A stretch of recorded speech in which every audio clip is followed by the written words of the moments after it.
Let's begin this morning at the White House, where President Trump is now saying he's authorizing the release of some materials from the investigation of the convicted sex offender Jeffrey Epstein. In a post on social media, Trump says he has directed Attorney General Pam Bondi to produce any and all pertinent grand jury testimony.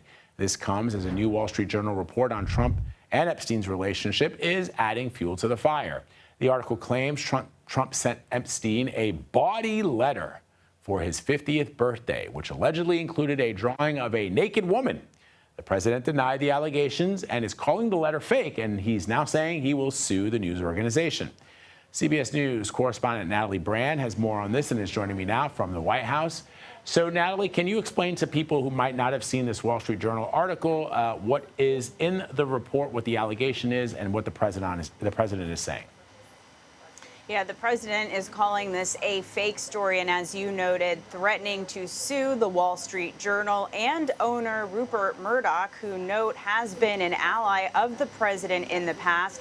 In a new social media post within the last 30 minutes or so, he says he even looks forward to getting Murdoch to testify in the lawsuit, calling it or saying it will be an interesting experience. Now, as for this letter, CBS News has not independently seen or verified it. So what we have is this Wall Street Journal report alleging that a note from Donald Trump was included in an album of letters collected for Epstein's 50th birthday in 2003. Now, according to the Wall Street Journal article, the letter bearing Trump's name was reviewed by the Journal, and it contains several lines of typewritten text framed by the outline of a naked woman. It goes on to say the letter concludes, quote, "Happy birthday, and may every day be another wonderful secret." Now, again, President denying this, saying this is fake, and he told the Journal that he doesn't draw pictures. It's not his language, not his words.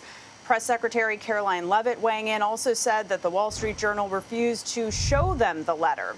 But hours after this report, the president on social media said, based on, quote, the ridiculous amount of publicity given to Epstein, he's asked Attorney General Pam Bondi to produce any and all pertinent grand jury testimony subject to court approval, which the AG, Bondi, indicated she will seek to do today. Now, that is expected to take time. I spoke a short time ago to a former federal prosecutor who said we could be looking at months, if not over a year, that people in those documents, victims or defendants, could object to them. That could draw out the court process. He also said that based on the request that was made last night, it could be broad, but it's certainly not everything, far from everything, that the DOJ may have in its possession. And so the question is, will this satisfy those who have been pushing for more information and the release of everything, Vlad? Yeah, good detail there, Natalie. Another headline we're following is the president has been diagnosed with a common vein condition after he noticed some swelling in his legs and his ankles, and we all noticed that makeup on his hand. What can you tell us? Yeah, these were pictures that had begun circulating on social media, raising some questions. So the press secretary yesterday announced that given the concerns about that swelling, the president was examined by his medical team, and that he's been diagnosed with a common and benign condition, chronic venous insufficiency, it's called.